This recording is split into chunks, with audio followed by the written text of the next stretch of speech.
Now, the political axes are grinding in Imo State, becoming more turbocharged as November's governorship election slowly approaches, with the competitors exhibiting extraordinary antagonism against their opponents. Every major public appearance is met with active hostility by their opposites, all in an attempt to decrease the effectiveness of that appearance. So the inevitable result has been growing friction, strife and animosity as they push each other to the tipping point and struggle to influence the public mind. The latest has been the appearance on this program of Oshieze Dr. Ken Uba of the APC, who was unsparing in his criticism of the opposition in Imo State and in his praise of Governor Hope Uzodimma. And unsurprisingly, the PDP wants a chance to hit back. And so tonight, we invoke that sacred convention of the right to reply. And in the best interests of balanced, accountable journalism, we cannot ignore the PDP's request for a rebuttal. But before that, here's a short clip from that interview with the APC's Oshieze Dr. Ken Uba on Friday. The governor has done so much in countering this unknown gunmen. Yeah, the unknown gunmen, he has done so much in countering them. He, in conjunction with the security agencies, have fought them, defeated them, to the extent that Imo is largely peaceful. That is not to say there are no pockets of violence here and there, but it's largely peaceful to the extent that Imolites now sleep with their two eyes closed. I'm just coming from Owerri a few days ago, and everywhere is peaceful. The nightclubs are bubbling, the lounges are bubbling, the joints are bubbling. Owerri and Imo, they are known for hospitality, and all the food businesses are on. And people are moving about their lawful businesses, without fear or favor. So the point is that he has contained this violence, but the opposition, the governor at the beginning and up till now, and he has proof, since that he's insisting that the opposition were the cause of this thing, or for struggle of power. What he's fighting, like I said, in conjunction with the security agencies, are those who are creating insecurity, violence in the state. And I will not sit here and tell you the methodology of the security agents. I'm not their spokesman, but I know that they have curtailed this violence to the barest minimum, to the extent that as I speak to you now, Imo State is a safe haven. Because when somebody wants to create violence and sees a force that is higher than what he wants to do, he has no choice to stop or to run away.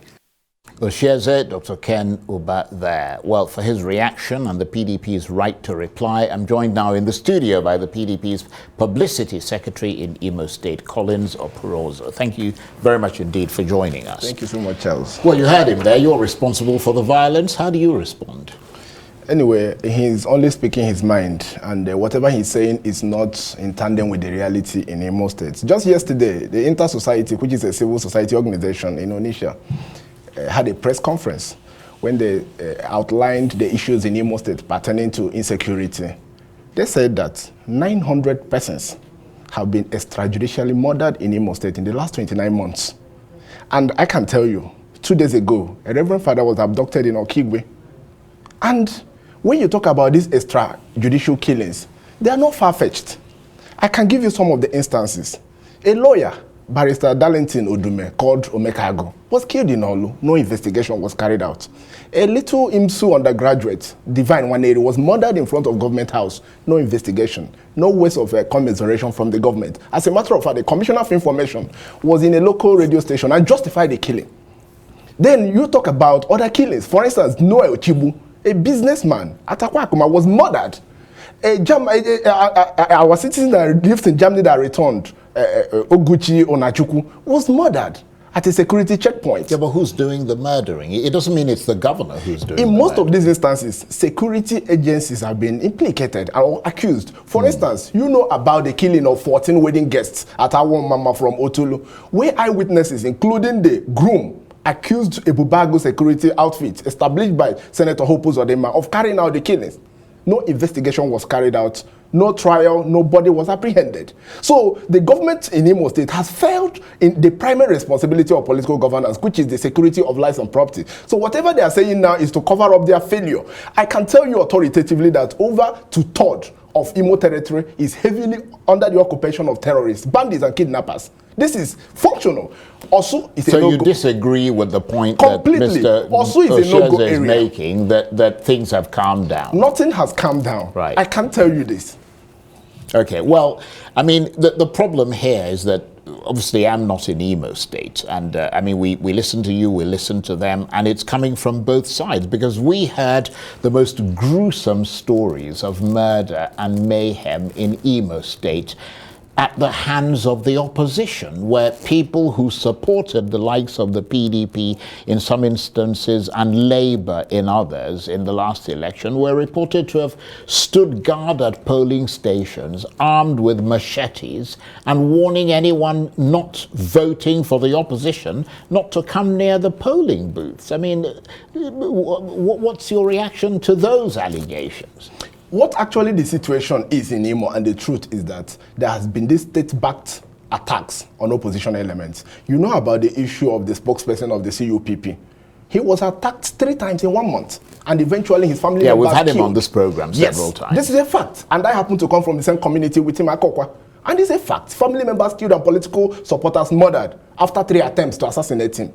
You also know about our candidate for Uguta, Ohajebema and Oru West, who is a sitting member of the House of Representatives. He was attacked 3 days to the election. He got to his house, Casey Luju I'm talking about, and he was also attacked on the eve of the election. Our candidate in Okigwe for the House of Assembly had his house burnt few days to the election.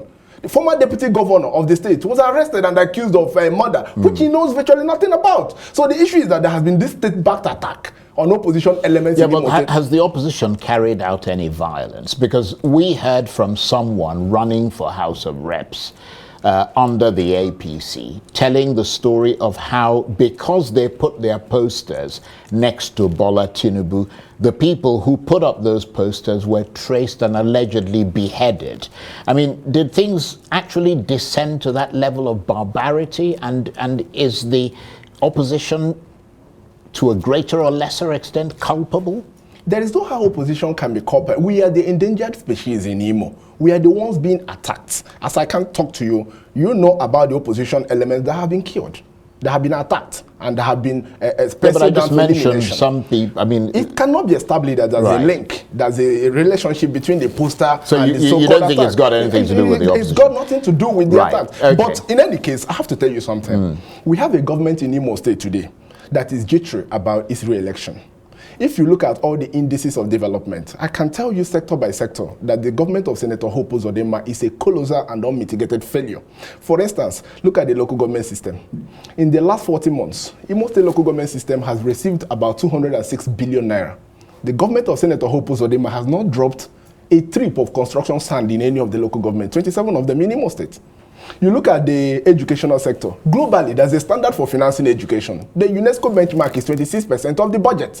But today, we have a budget in Imo State within this fiscal year of 474 billion. And education goes 15 billion, which is just about 3.6%. That is the government we're talking about. There is massive decay of infrastructure.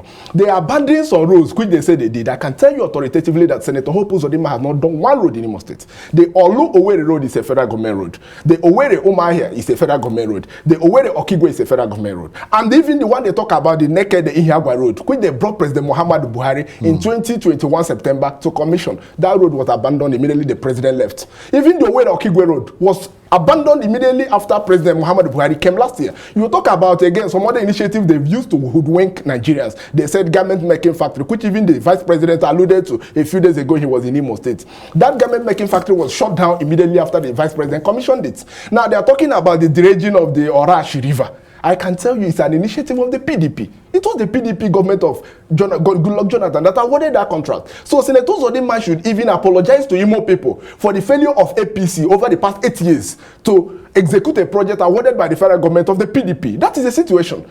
That project actually begins from Orashi in Uguta, about 205 kilometers, to Degema in Rivers State. It was awarded to a company called Simidia International. It was awarded by our government. So there is no achievement. Then having got jittery about his re-election, is now resorting to all manner of funny schemes and shenanigans to see how he can manipulate the vote. For instance, you might be aware of the efforts to retrieve a permanent voters card from Imo people. Yes, you might have heard about it, that the government of Imo State today... Well, I've read about it, but I don't have any evidence that it's happening. The situation is that Senator Opuruzor has dispatched appointees of his government to all the rural areas, all the polling units in Imo State, to begin to illegally harvest the permanent voter cards of Imo people.